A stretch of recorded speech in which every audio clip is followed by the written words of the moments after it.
Thank you, Steve, our great majority leader. Thank you to our whip, Emmer, our NRCC chairman, Richard Hudson, all three of these gentlemen, and our whole leadership team, Elise and all the rest, Blake Moore and McLean and Palmer and everyone did everything possible to ensure that we could come to this moment. It is a beautiful morning in Washington. It is a new day in America. The sun's shining, and that's a reflection about how we all feel. This is a very, very important moment for the country, and we do not take it lightly. We did work really hard to bring this day about. The actual statistics are even harsher than you said, Richard. My team calculated, they told me last night, actually when it was all said and done, it did more than 360 campaign events in over 250 cities across 40 states.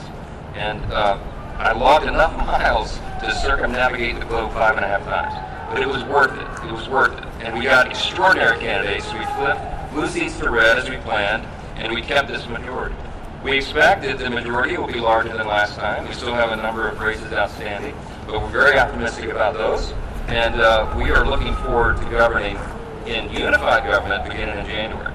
It's true that on Tuesday, voters rejected what they really felt was the misery of the last 4 years. We're moving on and we're turning the page. And this is something that the American people desperately need and deserve. We are going to raise an America First banner above this place. And you saw a demographic shift that I was talking about on the campaign trail for over a year, with new demographics, new groups of persons who had not traditionally been with the Republican Party, who came on board with us because they believed in what we were saying. They believed the answers that we were providing for all the great challenges facing the country. And we made them a commitment to do that. And we will. And as the new members return now, we lay the groundwork for the next Congress, and we usher in this new day in America. Republicans in the House and Senate have a mandate, it's true. It was a decisive win across the nation. The American people want us to implement and deliver that America First agenda. And we have to do that while we have that energy and that excitement beginning on the very first day of the Congress in the new year. It's clear the American people do want secure borders. They want to prevent terrorists and criminals from entering the country. These things are common sense. They want and deserve lower costs for groceries and gasoline. They want us to project strength on the world stage again and not the weakness that we have projected for the last 4 years. They want an end to the wokeness and the radical gender ideology and a return to common sense in our children's classrooms and corporate boardrooms and government agencies. We're going to ensure all that's true.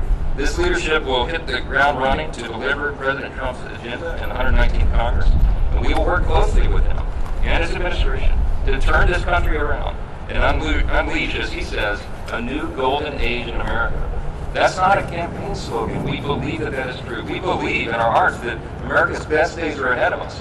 And we're excited to deliver upon that promise. The only way we're able to work quickly is because we have unified control of the Congress, both chambers now in the White House beginning January. And I want to congratulate all our Republican incumbents who worked so hard to ensure their re-elections and our new members who helped us to keep this House majority. Especially a couple of new members that flipped districts from red to blue. People like Tom Barrett and Ryan McKenzie, Rob Bresnahan, Tim Moore, Addison McDowell, Brad Knott, Gabe Evans, from different states around the country who worked really hard to ensure that we could have Republicans return to those seats.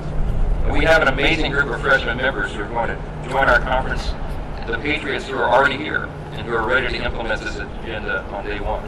Now, as we sit here this morning, we're still watching a number of races. We have races still pending in Alaska, Arizona, California, Maine, Ohio, and Oregon.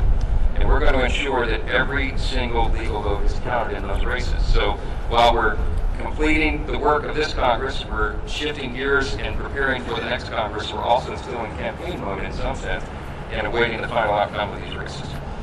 Looking ahead over the past year, I've been working with our committee chairs and our Senate colleagues to lay the groundwork for this America First agenda. It will grow our economy and reduce inflation. It will secure our borders. We will restore America's energy dominance once again. We'll implement educational freedom, and we will drain the swamp. And that's just the beginning of the agenda. This leadership team standing behind me has been preparing for this moment, and we are ready to deliver on America's mandate in the next Congress. When President Donald Trump won the presidency in 2016, we all look back and recognize that the Republican Party was not fully prepared for that moment, and precious time was wasted in the beginning of that Congress. I know it well because that was my freshman year in Congress. We began in 2017. We are not going to make those mistakes again. We will be ready on day one. We are prepared this time.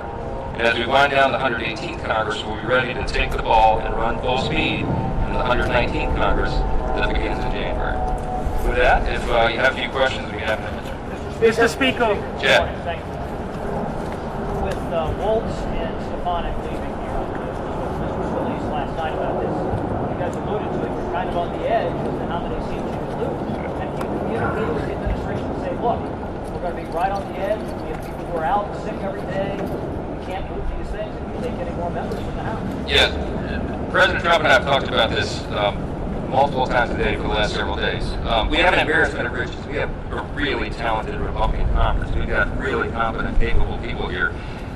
Many of them can serve in really important positions in the new administration. But President Trump fully understands and appreciates the math here, and it's just a numbers game. We believe we're going to have a larger majority than we had last time. It's too early to handicap it, but we're optimistic about that. But every single vote will count, because if someone gets ill or has a car accident or a late flight on their plane, it affects the votes on the floor. So I think he and the administration are well in tune to that. I don't expect that we will have more members leaving, but I'll leave that up to him. But yes, are we talking about it? Yes, all the time, and he fully appreciates that. Mr. Speaker. Go ahead. Thank you. Have you had discussions with the president-elect since the election about how he wants to deal with government funding in this Congress? We talked a little bit about it. I'll be having further conversations. My plan is to be at Mar-a-Lago all weekend to iron out details on the plans ahead. So as you can imagine right now, he has a lot going on. He has to fill out a cabinet. He has to appoint his top staff, and he's beginning to do that. We're delighted with the picks so far. I think it's a great showing for the country. But he and I have both had a lot going on. So we'll be talking about that and a number of other items over the weekend. I'll see him, I think, Thursday night, and their preliminary plans are going to come to Capitol Hill tomorrow. So we'll have lots of time over the weekend and the weekdays ahead, so we'll stay tuned on all that. Mr. Speaker. Mr. Speaker. One second, I'll get the news back next. There's obviously an important leadership race happening in the United States Senate. Do you have a favorite in the race? The question was, do I have a favorite in the race for Senate leader on the Republican side? They're all my favorites. How about that? Look, I think there's some really qualified candidates over there. All three of these gentlemen are friends. I'm not going to put my thumb on the scale on that. I got enough to manage over here. But whomever is ultimately elected the new leader, we look forward to working with them, beginning immediately. And I have been working for a long time, over almost a year now, with the previous Senate leadership and with leaders of key committees over there. Our teams working together methodically, deliberately, consistently to prepare for the eventuality that we now see.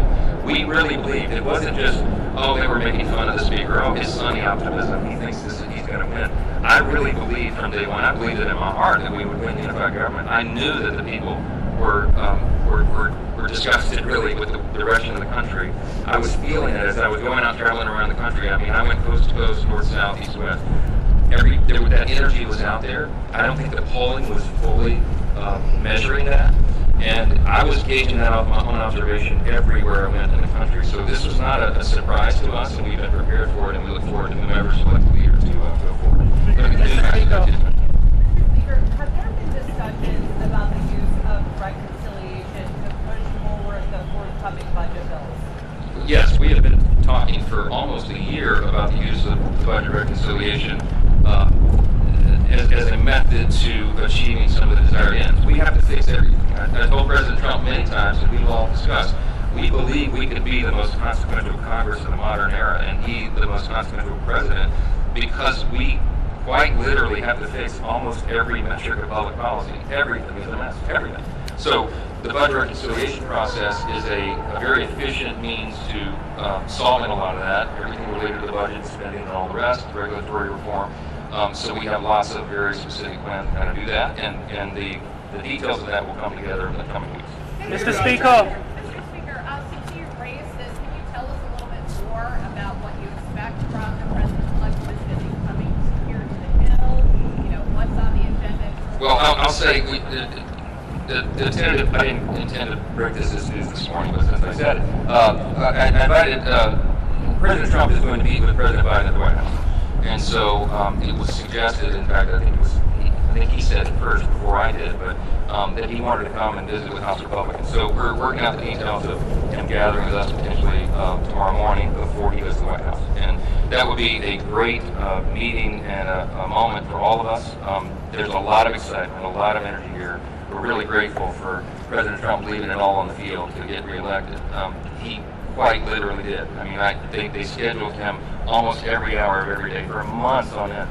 And he did that. And that's what inspired, his stamina inspired so many of our candidates and incumbents around the country to go and give more and do more and lead more on the field because he was doing it. And I think the American people appreciate that. I think that's reflected in the mandate that he was given winning the popular vote and the electoral college decisively. And we're excited about that to celebrate that moment with him. He certainly deserved it. Mr. Speaker. Are Republicans drafting a plan to get rid of the Department of Education? Has this been discussed with the president-elect? It is something he has suggested on the campaign trail. We're not going to get into any details about any specifics with regard to reforms in specific departments yet. There's lots of ideas on the table, but we got to work together, build consensus, work in coordination with the Trump administration on the order of the reforms and how we do it. So I'm not yet ready to give you details on that, but you can stay tuned.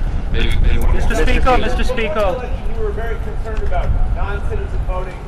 What's your assessment of the impact that non-citizens had on this election? Well, look, the mantra and what we said at the rallies and what President Trump was apt to say all the time is we had to make it too big to rig, and we did. But we know for a fact, it is a fact, that non-citizens voted in some places around the country because they were signing up to vote and they were defying federal law, but the states were not enforcing the requirement that there be proof of citizenship before they sign up. So I am grateful to tell you, and I said this on the campaign trail for a year, that I had confidence that because of the chaos that was related to the 2020 election, most of the states got busy. To their credit, the legislatures in the states got busy and passed legislation to shore up their systems in states around the country. I mean, there were hundreds of pieces of legislation that were passed, duly enacted, signed into law by the governors, that shored up those systems and made sure they would be more secure. There were a few states we were still concerned about, but I'll tell you, because of the attention that was given to it, you had eyes on those elections very closely. You had lawyers ready and prepared to run and file injunctions in district courts when necessary, and they did. You had poll watchers and precinct captains, and some of those are still working right now. There will be recounts in a couple of these races that will be very closely monitored. I'm happy to report to you that because of all the emphasis we placed on that, and because of all the attention the American people put on it, that I think we were able to limit to a high degree the amount of fraud and irregularity and many of the things that concern all Americans after 2020. So that's a good sign. It's another hopeful reason, another thing to celebrate about our new day in America. So thank you all for being here this morning. We're really grateful to get to work, and that starts right now. Thank you.